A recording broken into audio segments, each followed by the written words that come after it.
السلام علیکم ورحمۃ اللہ وبرکاتہ. کیا حال ہے سب کا؟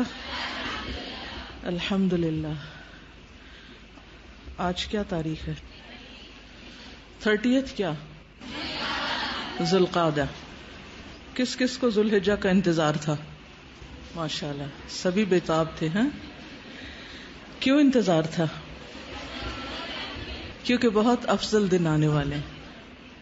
ٹھیک ہے تو چلیں تھوڑی سی بات اس کی کر لیتے ہیں. جسٹ ریمائنڈر، آپ سب نے پڑھا تو ہے لیکن میرا دل چاہ رہا تھا آپ سب کے ساتھ بیٹھ کے تھوڑا سا ذکر اور کر دوں، کیونکہ یاد دہانی فائدہ دیتی. یہ سب باتیں صرف جاننے کے لیے تو نہیں ہوتی، اصل چیز تو عمل ہے کہ ہم کچھ کرنے والے بھی بنے. ٹھیک ہے تو انشاءاللہ ہم اسی سے شروع کرتے ہیں. نحمدہ ونصلی علی رسولہ الکریم، اما بعد فاعوذ باللہ من الشیطان الرجیم. بسم اللہ الرحمن الرحیم. رب اشرح لی صدری ویسر لی امری واحلل عقدۃ من لسانی یفقہوا قولی. شروع کرتی ہوں اللہ کے نام سے جو بے انتہا مہربان نہایت رحم فرمانے والا ہے. والفجر ولیال عشر، قسم ہے فجر کی اور 10 راتوں کی. والشفع والوتر، اور طاق اور جفت کی. حل فی ذلک قسم لذی حجر، کیا اس میں عقل والوں کے لیے کوئی قسم ہے، کوئی گواہی ہے، کوئی نشانی ہے. اللہ سبحانہ وتعالی نے فجر کی قسم کھائی اور اس کے بعد 10 راتوں کی قسم کھائی. یہ 10 راتیں کون سی ہیں؟ ان سے مراد ایک تو رمضان المبارک کا آخری عشرہ، کیونکہ رمضان المبارک کے پورے مہینے میں آخری 10 راتیں یا 9 راتیں بہت ہی فضیلت والی ہیں. عربی میں چونکہ لفظ لیل رات اور دن دونوں پر بولا جاتا ہے، اس لیے اس سے مراد عشرہ ذی الحجہ کے پہلے 10 دن بھی لیے جاتے ہیں. تو اللہ سبحانہ وتعالیٰ نے ان کی قسم کھائی. والشفع والوتر، اور جفت اور طاق کی قسم. یہ کیا ہے؟ جفت جو ہے یہ یوم النحر ہے 10واں دن، اور طاق یوم عرفہ ہے 9واں دن.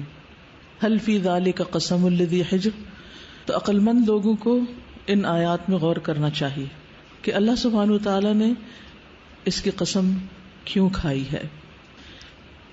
یہ اللہ سبحانہ وتعالیٰ کا ہم سب پر بہت بڑا فضل ہے کہ اس نے ہمارے لیے عمل کی راہیں، درجوں کی بلندی کے حصول کی راہیں ہمارے لیے ہموار کی، اور ہمیں ان تمام چیزوں کے بارے میں بتا دیا جن میں ہماری دنیا اور آخرت دونوں کا فائدہ ہے. جس طرح ہر چیز کا ایک موسم ہوتا ہے، سبزیوں کے موسم ہوتے ہیں، پھلوں کے موسم ہوتے ہیں، شادیوں کے موسم ہوتے ہیں، اور کون سے موسم ہوتے ہیں؟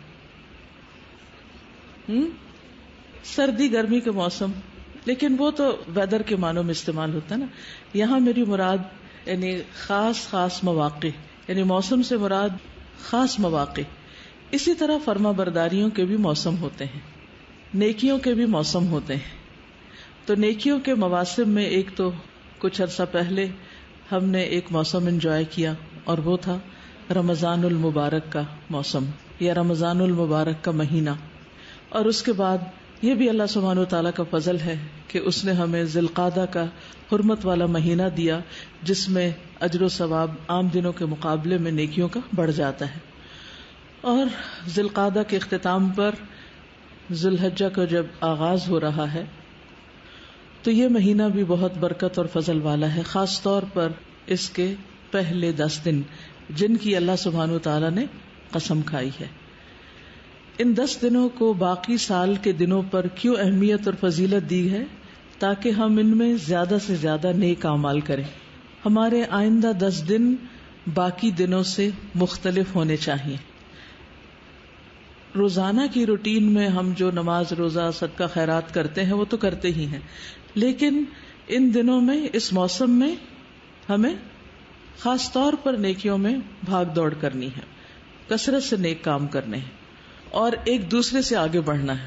فاستبقوا الخیرات، ان کو نہیں دیکھنا جو ان دنوں میں بھاگ دوڑ نہیں کر رہے کہ اچھا وہ بھی تو سو رہا ہے میں بھی سو جاؤں، وہ بھی تو نہیں کر رہا میں بھی نہیں کرتا، بلکہ ان کو دیکھنا جو ہم سے آگے ہیں، جو نیک کام کر رہے ہیں. اور حقیقت میں نیک کام وہ ہوتا ہے جس کو کرنے کے بعد انسان اپنے رب کے قریب ہوتا ہے. رب العالمین، جس نے پوری کائنات بنائی، جس نے مجھے اور آپ کو پیدا کیا، جس نے ہمیں ہر نعمت سے نوازا، جس نے ہمیں ہر طرح کا رزق عطا کیا، اس کے شکرانے کے طور پر ہمیں ایسے کام کرنا ہے جس سے ہمارا رب ہم سے راضی ہو جائے. تو رب کو راضی کرنے اور رب کا قرب پانے کا موسم آ رہا ہے، وہ دن آ رہے ہیں. ان دنوں کے بارے میں رسول اللہ صلی اللہ علیہ وسلم نے خود گواہی دی ہے کہ یہ سال کے بہترین دن ہیں. اور اللہ سبحانہ وتعالیٰ نے کیا گواہی دی قسم کھا کر، وَلَيَالٍ عَشْرٍ، کہ یہ بھی عظمت والی چیز ہے، اس کی طرف توجہ کرو. هل فی ذلک قسم لذی حجر. تو ہم سے کیا مطلوب ہے؟ ہم سے مطلوب ہے نیک اعمال کی کثرت اور اچھی طرح ان دنوں کا استقبال اور ان میں اچھے اچھے کام کرنے کی پلاننگ. جب آپ کسی بھی خاص موسم میں کسی خاص تہوار کا استقبال کرتے ہیں تو سب سے پہلے کیا کرتے ہیں؟ پلان کرتے ہیں. اس کے بعد مثلاً عید آ رہی ہے تو اس پلاننگ میں پہلی چیز کیا شامل ہوتی ہے؟ گھر کے حساب سے سوچیں. گھر کی صفائی. یس، پہلے صفائی اور اس کے بعد سجاوٹ. تو عشرہ ذی الحجہ کا استقبال بھی ہم اسی طرح کریں گے کہ ہم اپنی صفائی کا اہتمام کریں گے. ایک صفائی ستھرائی تو جسمانی ہوتی ہے کہ انسان، خاص طور پر وہ لوگ جو قربانی کرنے والے ہیں، وہ اپنے ناخن، بال اور باقی اپنی جسمانی صفائی ستھرائی عشرہ ذی الحجہ کے آنے سے پہلے ہی کر لیتے ہیں، کیونکہ اگلے 10 دنوں میں یہ سب کچھ ممنوع ہو جاتا ہے. جن لوگوں کو قربانی نہیں کرنی ان کے لیے شرط یعنی ایسی کوئی پابندی نہیں ہے، لیکن بہرحال ایک کثیر تعداد قربانی کرتی ہے اور اس چیز کا بھی اہتمام کرتی ہے، تاکہ ہم بھی ان لوگوں کے ساتھ شریک ہو جائیں جو احرام پہن کر اللہ کے گھر کا ارادہ کیے ہوئے ہیں یا حج کر رہے ہیں، کیونکہ حج والے احرام میں ہوتے ہیں اور ان پر یہ پابندیاں ہوتی ہیں، تو ان کی پابندیوں میں ہم بھی ایک طرح سے شریک ہوتے ہیں. دوسری بات یہ ہے کہ اللہ سبحانہ وتعالی توبہ کرنے والوں اور پاک صاف رہنے والوں سے محبت کرتا ہے. تو جہاں آپ اپنی جسمانی صفائی ستھرائی کا خیال کریں گے، یعنی خصوصی طور پر ایک طرح سے اس عشرے کے استقبال کے لیے، وہاں اپنے گناہوں کی صفائی کا بھی خصوصی اہتمام کرنا ہے. تو اس کے لیے کیا کرنا ہے؟ سچی توبہ، یعنی اللہ سبحانہ وتعالی سے ان سب گناہوں کی معافی مانگے جو رمضان اور آج تک ان 2 مہینوں میں ہو چکے ہیں، شوال اور ذی القعدہ میں، کیونکہ گناہ ہماری نیکیوں کے راستے میں رکاوٹ ہوتے ہیں. تو پہلا کام کیا کرنا ہے؟ توبہ کرنی. یعنی ویسے تو ہم استغفر اللہ کہتے رہتے ہیں، لیکن ایک ہوتی سچی خالص توبہ، پوری توجہ کے ساتھ اللہ سبحانہ وتعالیٰ کی طرف رجوع کرتے ہوئے، کیونکہ توبہ میں ہماری دنیا اور آخرت دونوں کی بھلائی ہے. اور اس لیے بھی توبہ کہ اللہ سبحانہ وتعالیٰ ہمارے لیے نیکیاں کرنا آسان کر دے، ہمارے دلوں کے بوجھ دور کر دے اور ہمارے گناہوں کے بوجھ ہم سے دور کر دے. اللہ تعالیٰ فرماتے ہیں وَتُوبُوا إِلَى اللَّهِ جَمِيعًا أَيُّهَا الْمُؤْمِنُونَ لَعَلَّكُمْ تُفْلِحُونَ. تم سب اللہ کے حضور توبہ کرو اے ایمان والو تاکہ تم فلاح پا سکو. دوسری بات یہ ہے کہ نیک اعمال کی شدید حرص رکھنی ہے، سچی نیت کرنی، کیونکہ جو صدق اور اخلاص کے ساتھ کسی نیک کام کی نیت کرتا ہے، سچا ارادہ ظاہر کرتا ہے، اللہ تعالی اس کو سچا ثابت کر دیتا ہے. جب ہم ہاف ہارٹیڈلی کوئی کام کرنا چاہتے ہیں نا، اچھا، اور شیطان ہمیں ڈراتا ہے. 2 دشمنوں کا تو آپ کو پتہ ہی، ایک اندر بیٹھا ہوا ایک باہر ہے، 2 طرف سے زد میں ہے. ایک کا مقابلہ پھر بھی آسان ہوتا ہے، لیکن 2 کا مقابلہ تو اور مشکل ہو جاتا ہے. تو بہرحال ہمارے اندر کا نفس جو ہے وہ کیا کہتا ہے، ابھی تو بہت گرمی ہے، ابھی تو بہت کام ہے، بہت مصروفیت ہے، روزہ کیسے رکھیں گے. اور باہر کا دشمن بھی دل میں طرح طرح کے وسوسے ڈالتا ہے. تو ان سے نجات حاصل کرنی، اس کا حل کیا ہے کہ انسان اپنے اندر سچا ارادہ اور نیت کر لے. جس کی نیت میں صدق ہوتا ہے اس کے لیے پھر عمل ہو جائے تو بہت اجر، نہ بھی ہو سکے کسی وجہ سے تو اللہ سبحانہ وتعالیٰ اس کو اس کے لیے لکھ دیتا ہے. والذین جاہدوا فینا لنہدینہم سبلنا وان اللہ لمع المحسنین. جو لوگ ہماری راہ میں جد و جہد کرتے ہیں ہم یقیناً انہیں اپنی راہیں دکھا دیتے ہیں اور اللہ یقیناً محسنین کے ساتھ ہے. تیسری چیز، آئندہ عشرے میں عبادت کے ساتھ ساتھ گناہوں سے دوری اختیار کرنا. اپنا محاسبہ کیجئے کہ اب تک کون سے گناہ ہیں جو میں نہیں چھوڑ پا رہی. مجھے پتا ہے یہ گناہ ہے اور پھر بھی میں نہیں چھوڑ رہی، تو ان کو شعوری طور پر چھوڑنے کا ارادہ اور ان سے دوری. یعنی ہر وہ کام جس سے انسان اللہ سبحانہ وتعالیٰ کی رحمت سے دور ہو جاتا ہے اس کو چھوڑ دینا ہے. اس لیے گناہوں کو چھوڑنے کا ارادہ اور اس کے لیے کوشش اور اس کے ساتھ ساتھ نیکیاں کرنے کا پکا ارادہ. ٹھیک ہے، اللہ سبحانہ وتعالیٰ سے ہمیں دعا کرنی ہے کہ اللہ تعالیٰ ہمیں توفیق عطا فرمائے. اب کچھ باتیں ہم عشرے کے حوالے سے کریں گے. اس کا ہر دن قیمتی ہے، ہر دن ہمیں نیکیاں کرنا ہے، لیکن خاص طور پر جو اس عشرے کا افضل ترین دن ہے وہ کون سا دن ہے؟ 9 ذی الحجہ، عرفہ کا دن، یوم عرفہ. عمر بن خطاب سے روایت ہے کہ ایک یہودی نے ان سے کہا کہ اے امیر المومنین، تمہاری کتاب قرآن میں ایک آیت ہے جسے تم پڑھتے ہو، اگر وہ ہم پر نازل ہوتی تو ہم اس دن کو عید کا دن بنا لیتے. پوچھا وہ کون سی آیت ہے؟ تو اس نے کہا الیوم اکملت لکم دینکم واتممت علیکم نعمتی ورضیت لکم الاسلام دینا. عمر رضی اللہ عنہ نے فرمایا ہم اس دن اس مقام کو خوب جانتے ہیں جب یہ آیت رسول اللہ صلی اللہ علیہ وسلم پر نازل ہوئی. اس وقت آپ عرفات میں جمعہ کے دن کھڑے ہوئے تھے. تو گویا قرآن کا آغاز کب ہوا تھا؟ نبی صلی اللہ علیہ وسلم کو نبوت کب ملی تھی؟ رمضان میں. اور تکمیل کب ہوئی؟ ذی الحجہ میں. اللہ سبحانہ وتعالیٰ نے خود فرمایا الیوم اکملت لکم دینکم، آج میں نے تمہارے دین کی تکمیل کر دی، تمہارے لیے دین مکمل ہو چکا ہے. تو آغاز بھی بابرکت اور اختتام بھی بابرکت.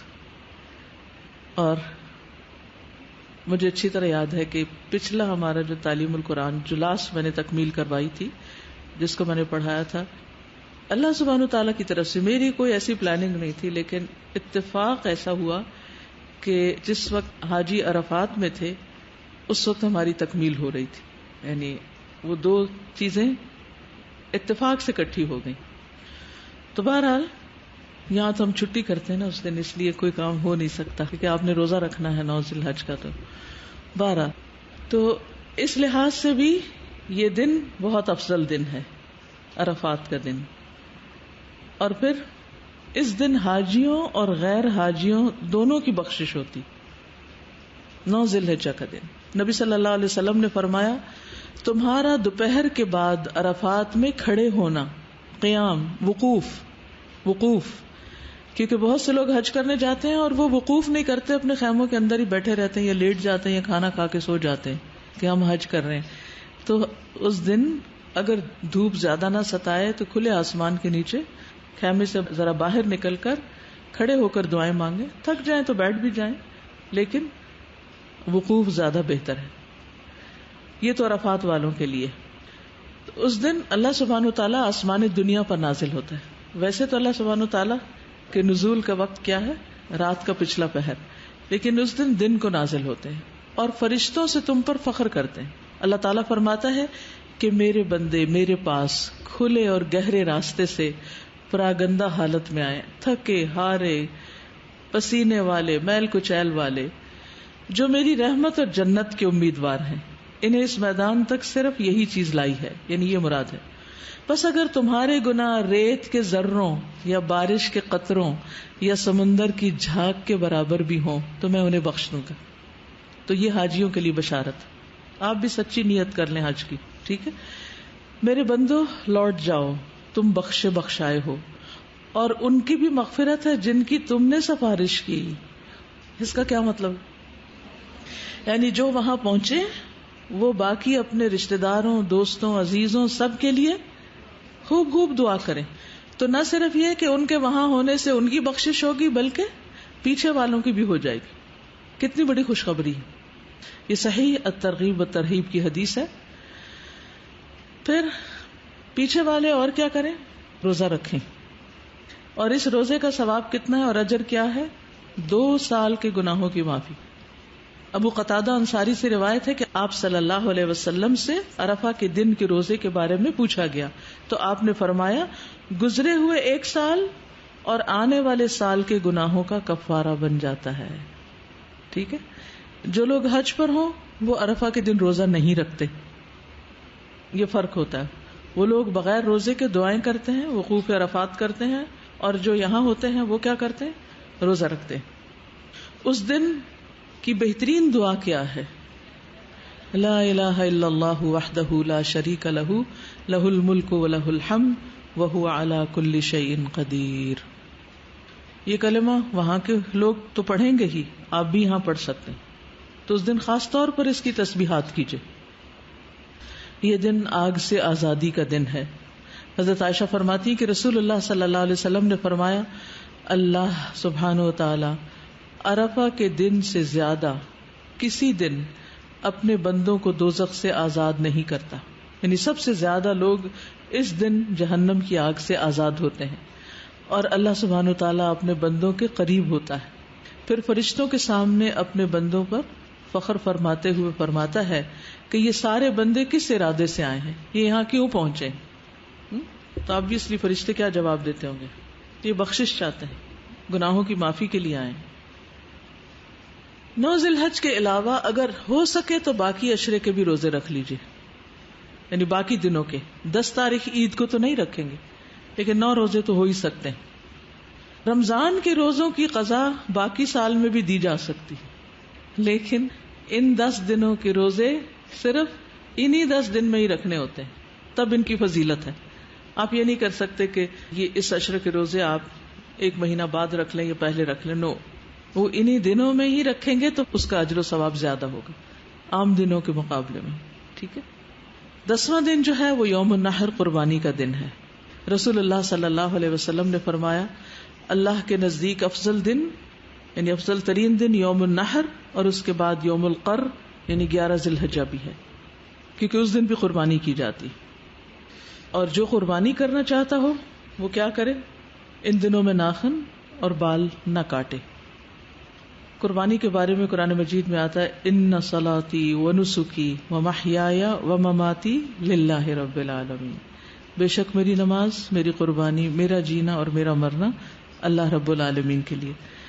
تو اس دن جب ہم قربانیاں دیکھتے ہیں تو کیا یاد آتا ہے؟ جب آپ کے سامنے ایک بکرا یا اونٹ ذبح ہو رہا ہو تو کیا یاد آتا ہے؟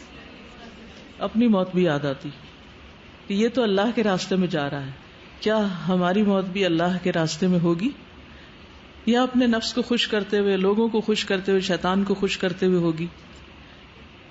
ظاہر ہے جس راستے پر آج آپ چل رہے ہیں اسی راستے پر ہی اختتام ہوگا. تو بہرحال یہ یاد رہے کہ یہ دن دنیا کے افضل ترین دنوں میں سے ہیں، یعنی عشرہ ذی الحجہ کے دن افضل ترین دن، یہ حدیث میں آتا ہے. اور ان دنوں میں کیا گیا کوئی بھی نیک عمل، چاہے روزہ ہو یا نوافل ہو یا صدقہ خیرات ہو یا کسی مریض کی عیادت ہو یا گھر والوں کی خدمت ہو کہ ان کے لیے آپ سحری بنا رہے ہیں، افطاری بنا رہے ہیں، یہ سارے کام اللہ کی خاطر اگر آپ کر رہے ہیں تو ان کا اجر و ثواب عام دنوں سے کہیں زیادہ ہے. آپ یہ بھی کر سکتے ہیں کہ اگر آپ کے کچھ قضا روزے رہتے ہیں تو ان کی نیت سے بھی آپ ان دنوں میں روزے رکھ سکتے ہیں. تو عشرہ ذی الحجہ کے بھی جو فضیلت ہے وہ بھی آپ کو مل جائے گی اور قضا روزے بھی پورے ہو جائیں گے. بس آخری جو 9 ذی الحجہ کا روزہ ہے وہ آپ اسی نیت سے رکھ لیں تاکہ وہ خاص اس کی جو فضیلت ہے وہ حاصل ہو سکے. ابن عباس کہتے ہیں کہ رسول اللہ صلی اللہ علیہ وسلم نے فرمایا اللہ تعالیٰ کو کوئی نیک عمل کسی دن میں اتنا پسندیدہ نہیں جتنا ان دنوں میں پسندیدہ اور محبوب ہوتا ہے، یعنی عشرہ ذی الحجہ. صحابہ نے کہا اے اللہ کے رسول کیا جہاد فی سبیل اللہ بھی نہیں؟ فرمایا نہیں، جہاد فی سبیل اللہ بھی نہیں، مگر جو شخص اپنی جان اور مال لے کر نکلا ہو پھر کچھ واپس نہ لایا ہو، پھر کچھ واپس نہ لایا یعنی شہید ہو گیا ہو، تو شہادت کا مرتبہ بہرحال بلند ہے۔ راوی کہتے ہیں کہ سعید بن جبیر ذی الحجہ کے 10 دن داخل ہونے کے بعد عبادت میں بہت زیادہ کوشش کرتے تھے، اتنی جس کی وہ قدرت نہیں رکھتے تھے، یعنی عام دنوں میں وہ کر نہیں پاتے تھے جتنی وہ ان دنوں میں کیا کرتے تھے۔ تو ہم کیا کیا کر سکتے ہیں؟ نمبر 1 ذکر و اذکار کر سکتے ہیں۔ مثلا آپ پیریڈز میں ہیں، آپ کو نماز نہیں پڑھنا اور کام نہیں آپ کر پا رہے، روزہ نہیں رکھ پا رہے، تہجد نہیں پڑھ سکتے، تو آپ کیا کریں؟ کثرت سے ذکر کریں۔ کوئی چیز آپ کو ذکر سے نہیں روک سکتی، اس کے لیے وضو کے ساتھ ہونا بھی شرط نہیں، کیونکہ اس کی تلقین آپ نے خود فرمائی۔ آپ نے فرمایا کوئی دن اللہ کے ہاں ان 10 دنوں سے زیادہ عظمت والا نہیں، اور نہ ہی کسی دن کا عمل اللہ تعالیٰ کو ان 10 دنوں کے عمل سے زیادہ محبوب ہے، پس تم ان 10 دنوں میں کثرت سے تحلیل یعنی لا الہ الا اللہ، تکبیر اللہ اکبر اور تحمید الحمدللہ کہو۔ تو ان 10 دنوں میں جو ذکر سب سے افضل ہے وہ کیا ہے؟ تکبیرات، ٹھیک ہے؟ اور تکبیرات کون کون سی ہوتی ہیں؟ ایک تو چلیے دوہرا لیتے ہیں، اللہ اکبر اللہ اکبر اللہ اکبر لا الہ الا اللہ اللہ اکبر اللہ اکبر وللہ الحمد اللہ اکبر اللہ اکبر اللہ اکبر لا الہ الا اللہ اللہ اکبر اللہ اکبر وللہ الحمد۔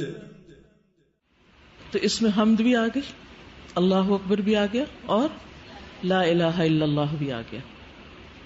ایک اور تکبیر بھی پڑھی جاتی ہے، اللہ اکبر کبیرہ والحمد للہ کثیرہ وسبحان اللہ بکرۃ واصیلا۔ نبی صلی اللہ علیہ وسلم نے فرمایا سب سے افضل کلام سبحان اللہ والحمد للہ ولا الہ الا اللہ واللہ اکبر ہے، یعنی سورج جن چیزوں پر طلوع ہوتا ہے ان میں سب سے زیادہ محبوب مجھے یہ ذکر ہے۔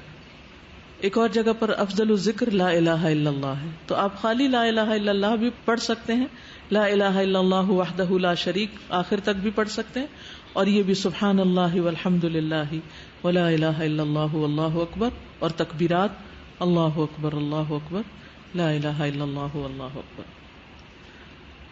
اور پھر اللہ سبحانہ تعالیٰ کا چنا ہوا کلام کون سا ہے جو پسندیدہ ہے، جو اللہ نے اپنے فرشتوں اور بندوں کے لیے چنا، وہ ہے سبحان اللہ و بحمدہ۔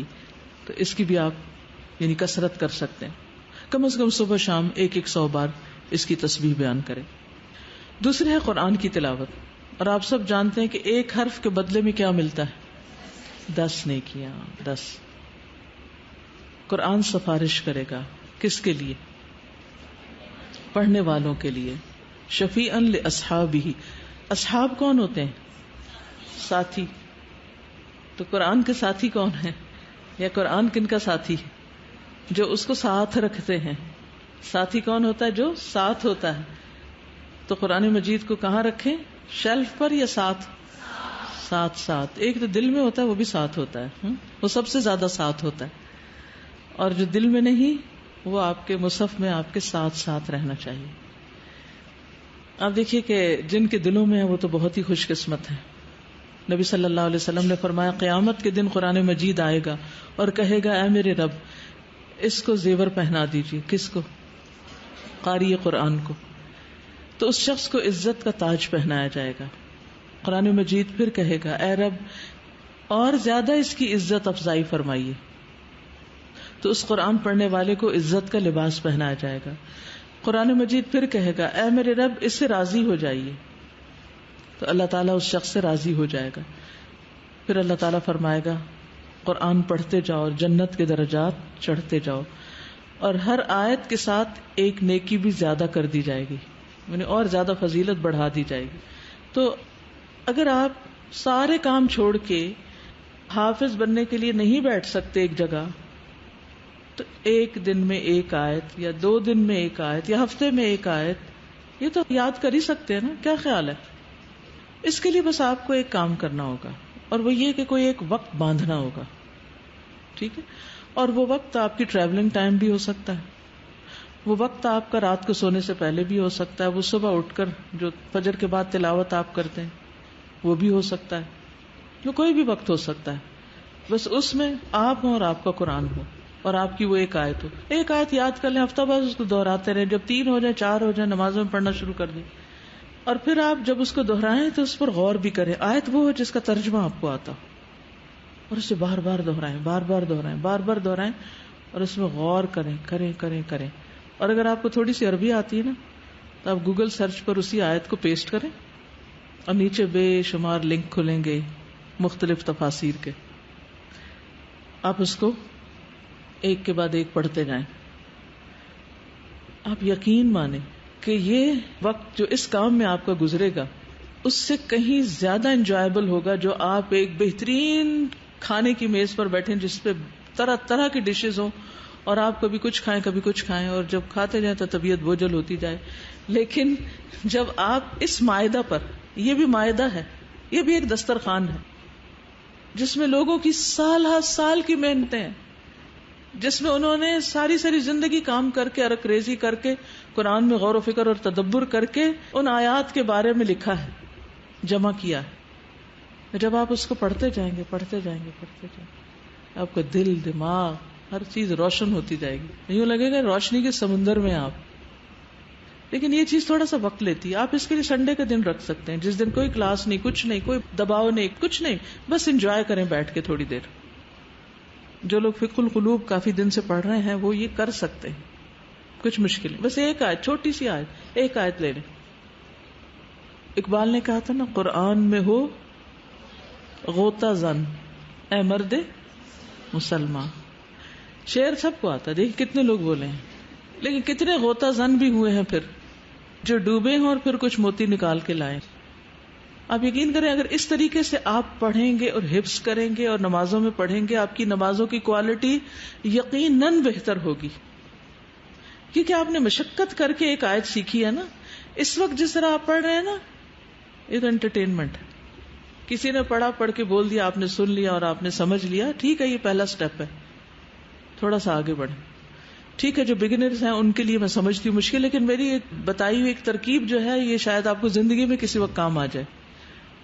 یعنی اس قرآن کو اگر آپ نے ساتھی بنانا نا تو ساتھی جو دوست جو ہوتا ہے نا اس کو تنہائی میں لے کے بیٹھتے پھر مزہ زیادہ آتا ہے باتیں کرنے کا. ایک ہوتا ہے نا سب کے ساتھ، اس کا اپنا ایک مزہ ہے. اس وقت ہم پڑھ رہے ہیں قرآن کی بات، اور ایک یہ ہے کہ سب اپنے اپنے کاموں میں لگے اور آپ لے کے بیٹھے ہوئے تفاسیر، اس کو پڑھ رہے، اس کو پڑھ رہے، اس کو پڑھ رہے، اس کو پڑھ، روشنی پہ روشنی پہ روشنی پہ روشنی. اور آپ یقین کریں کہ اگر آپ کو 50% بھی سمجھ آتا ہے نا، کئی چیزیں آپ اس میں سے سیکھ جائیں گے. اس پہ نہ کہیں ہمیں نہیں سمجھ آتی عربی، کرنا تو شروع کریں، کر کے تو دیکھیں.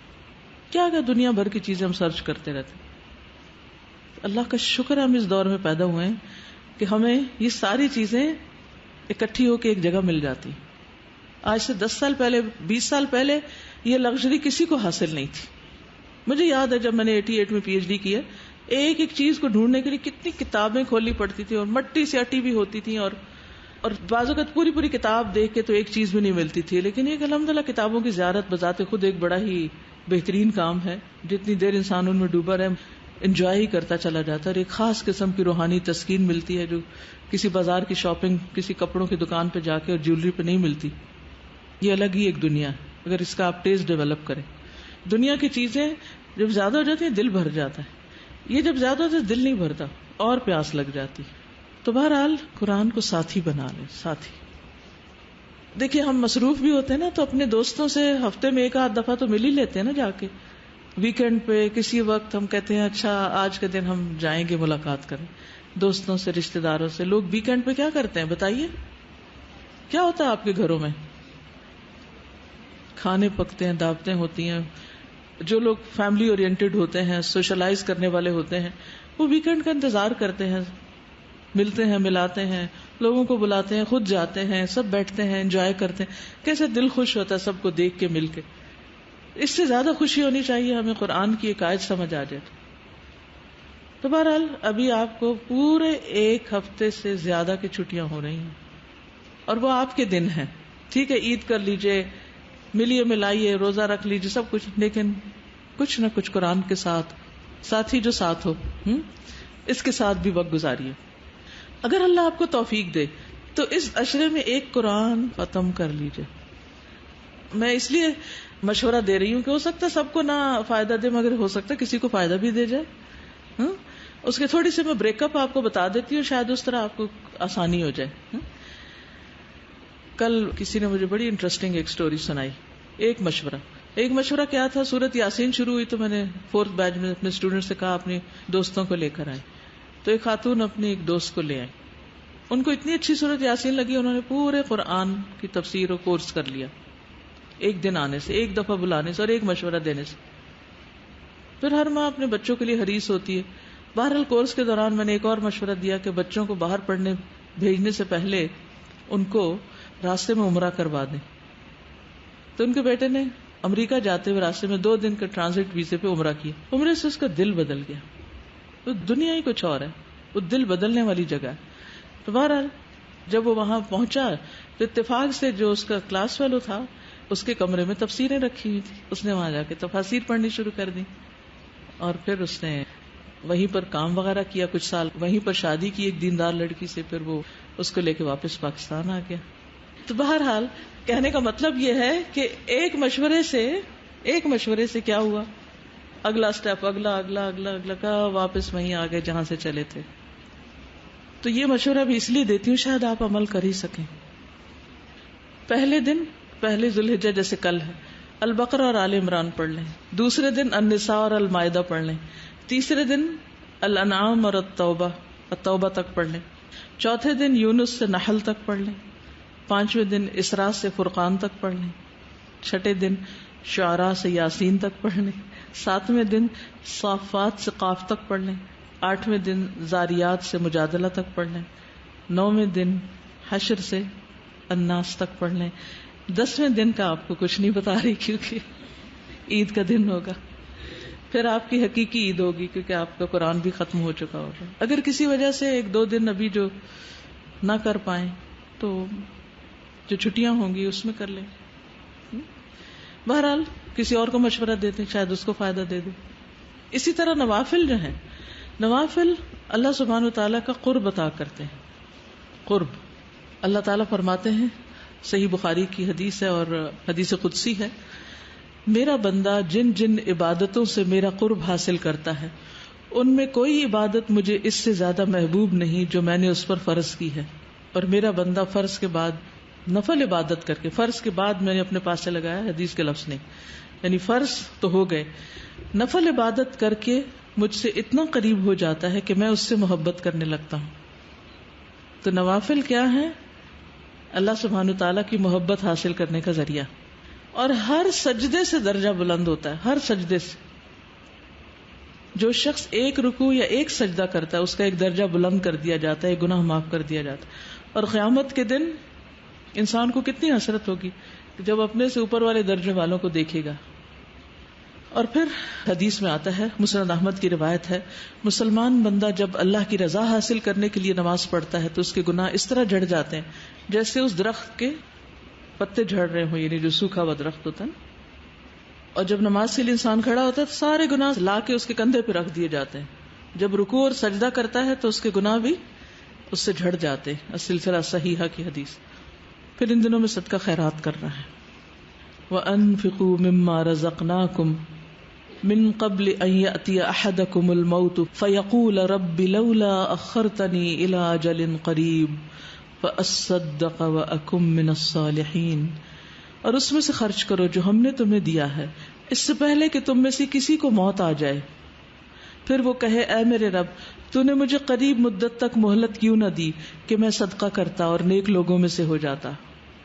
موت کے بعد انسان کو بہت ریگریٹس ہوں گی. حضرت عمر جب فوت ہو رہے تھے تو انہوں نے کیا کہا تھا، کیا قول تھا ان کا؟ اللہ کی قسم اگر اس وقت مجھے زمین بھر بھی سونا مل جائے تو میں کیا کروں؟ صدقہ کر کے قبر کی آگ سے، جہنم کی آگ سے بچنے کی فکر کروں. موت تو آنی ہے نا ہم سب پہ. ہمیں نہیں پتا کب آ جائے. کچھ نہ کچھ صدقہ ان دونوں میں ضرور کرنا ہے. اور پروجیکٹ میں نے آپ کو پہلے سے بتا رکھا ہے کہ اس وقت میرے خیال میں بیسٹ صدقہ جو ہے وہ یہ کہ ہم اپنے آئندہ کے لیے ایسی جگہ انویسٹ کریں. آپ یوں سمجھیں جیسے آپ نے کسی انویسٹمنٹ بینک میں پیسہ ڈالا ہے جس کا پروفٹ آپ کو ساتھ ساتھ ملتا رہے گا, جتنا بھی اس سے صدقہ جاری آئے گا. یا اس کی نئی بلڈنگ جو آپ کے سامنے بن رہی. کل الحمدللہ مجھے اسکول کے 3 کیمپس وزٹ کرنے کا موقع ملا, اور جب میں ایک جگہ پر داخل ہو رہی تھی, بالکل چھوٹے چھوٹے بچے تکبیرات پڑھتے ہوئے وہاں سے نکل رہے تھے. تو میں سوچ رہی تھی کیا ہم میں سے کسی نے اس عمر میں تکبیرات پڑھی ہیں؟ ہمیں کسی نے بتایا اس عمر میں کہ ان 10 دنوں میں تکبیرات پڑھی جاتی. ہم میں سے تو کئی لوگ اپنے بڑھاپے کو پہنچ چکے اور انہیں نہیں پتا چلا کہ یہ تکبیرات پڑھنے کے دن ہیں. اور ان کے لیے وہ سارے ماڈلز وغیرہ بنائے جا رہے تھے جس میں ان کو عشرہ ذی الحج کی تھیم آ رہی تھی ان کی, کہ وہ ریفریش کرے, بچوں کو پتا چلے کہ حج کیا ہے اور کیسے کرنا ہے اور کیا فائدہ ہے ان دنوں کا. تو جو تعلیم بچپن سے دے دی جاتی ہے اس کا فائدہ ہی کچھ اور ہے. تو بہرحال تو صدقے کو معمولی نہیں سمجھنا, خواہ کھجور کا ایک ٹکڑا ہی کیوں نہ ہو. اور جو اللہ کی راہ میں کوئی چیز خرچ کرتا ہے اس کے لیے اس کا 700 گنا اجر لکھا جاتا ہے. سنن ترمذی کی روایت ہے. نفقہ فی سبیل اللہ, اللہ کے راستے میں, اللہ کے دین کے راستے میں. پھر روزوں کا اہتمام, روزے کا اجر. اللہ سبحانہ وتعالیٰ فرماتے ہیں الصوم لی وانا اجزی بہ, روزہ میرے لیے میں خود جزا دوں گا. اس کی جزا کتنی بڑی ہوگی اس کا کوئی اندازہ نہیں کر سکتا. ابو امامہ کہتے ہیں میں نبی صلی اللہ علیہ وسلم کے پاس حاضر ہوا, میں نے عرض کیا مجھے ایسی چیز کا حکم دیجئے جو میں آپ سے حاصل کر لوں. آپ نے فرمایا روزہ رکھا کرو کیونکہ اس جیسی کوئی چیز نہیں, کیونکہ اس کے اجر اللہ تعالیٰ نے اپنے ذمہ لے لیا, وہ خود دے گا. اور روزہ جہنم کی آگ سے 70 برس دور کرنے والا عمل ہے. ابو سعید خدری کہتے ہیں کہ رسول اللہ صلی اللہ علیہ وسلم نے فرمایا جو بندہ بھی اللہ کے راستے میں ایک دن روزہ رکھتا ہے اللہ تعالیٰ اس دن کی وجہ سے اس کے چہرے کو 70 برس کی مسافت تک آگ سے دور کر دیتا ہے. یہ صحیح مسلم کی روایت ہے. پھر اسی طرح یہ دن جب گزرے تو ایک خاص دعا کرنی ہے. اے اللہ آپ نے ہمیں رمضان نصیب کیا, آخری عشرہ نصیب کیا, طاق راتیں نصیب کی, لیلۃ القدر نصیب کی, اور اب آپ نے اپنی رحمت سے ہمیں یہ عشرہ نصیب کیا اور اس کے 10 فضیلت والے دن. اللہ ہمیں وہ دن نصیب کرنا جس کو یوم المزید کہتے ہیں. کیا کہتے ہیں؟ یوم المزید, جس دن اللہ سبحانہ وتعالی بندوں کو اپنا دیدار کروائیں گے, اور وہ جمعے کا دن ہوگا. یوم المزید اللہ ہم سب کو نصیب کرے. چونکہ یہ بھی حرمت والا مہینہ ہے ذی الحجہ, اس لیے خاص طور پر آپ سب نے حرمتوں کا پاس کرنا ہے. ظلم کی ممانعت ہے اس دن میں, کیونکہ اس کے بارے میں آتا نا ان عدت الشہور عند اللہ 12 شہرا فی کتاب اللہ یوم خلق السماوات والارض منها 4 حرم ذلک الدین القیم فلا تظلموا فیہن انفسکم. بے شک مہینوں کی گنتی اللہ کے نزدیک اللہ کی کتاب میں 12 مہینے ہیں. اس دن سے جب سے اللہ سبحانہ وتعالیٰ نے آسمانوں اور زمین کو پیدا کیا, ان میں سے 4 حرمت والے ہیں. یہی سیدھا دین ہے, سو ان میں اپنی جانوں پر ظلم نہ کرو. وہ کیسے ہوتا ہے؟ گناہ کر کے, گناہوں سے بچنا ہے, اور خاص طور پر حقوق العباد کا خیال, کسی کو تکلیف نہیں دینی. ایک مسلمان کی ہر چیز دوسرے مسلمان پر حرام ہے, اس کا خون, اس کا مال اور اس کی عزت و آبرو. ان سب چیزوں کا خاص پاس اور لحاظ رکھنا ہے, کیونکہ یہ ظلم نیکیوں کو کھا جاتے ہیں. تو ایسا نہ ہو ایک طرف آپ بڑی بڑی نیکیاں کر رہے ہیں اور دوسری طرف دوسروں کو اذیت اور تکلیف دے کے آپ اپنی نیکیوں کو برباد کرنے والے ہیں. تو اس سے خصوصی طور پر آپ نے بچنا ہے. اللہ سبحانہ وتعالی ہمیں عمل کی توفیق عطا فرمائے اور واقعی ہم اس عشرے میں کچھ کر سکیں. جو لوگ ہمت رکھتے ہوں وہ روزے کی کوشش کریں. فی سبیل اللہ, آپ اللہ کے راستے میں نکلتے نا, علم کے راستے, رمضان کے بھی تو رکھے ہیں نا, تو یہ بھی اللہ توفیق دے گا انشاءاللہ تعالی, جتنا رکھ سکے. اگر سفر کر رہے ہیں تو اور بات ہے, سفر میں انسان کے لیے رخصت ہے, لیکن اگر آپ رکھ سکیں تو بہت ہی اچھا. ایک کام آپ کر سکتے ہیں کہ عشرہ ذی الحجہ کا جو پیمفلٹ ہے, قربانی کا جو پیمفلٹ ہے, تکبیرات کے جو کارڈز ہیں, یہ خاص طور پر آپ میں سے ہر ایک دوسروں کو بھی دے سکتا ہے. تو اپنے صدقے کا ایک حصہ اس میں شامل کر لیجئے کہ کم از کم 10 لوگوں کو میں نے ذی الحج کے بارے میں بتانا ہے جن کو پہلے سے نہیں پتا. ٹھیک ہے, تو ان کو آپ ایسی چیزیں دے کر بھی انفارم کر سکتے ہیں تاکہ وہ بھی شریک ہوں, اور وہ جو کچھ کریں گے اس کا اجر بھی آپ کو ملے گا. رائٹ, انشاءاللہ. اوکے, سبحانک اللہم و بحمدک اشہد ان لا الہ الا انت استغفرک و اتوب الیک. السلام علیکم و رحمۃ اللہ وبرکاتہ.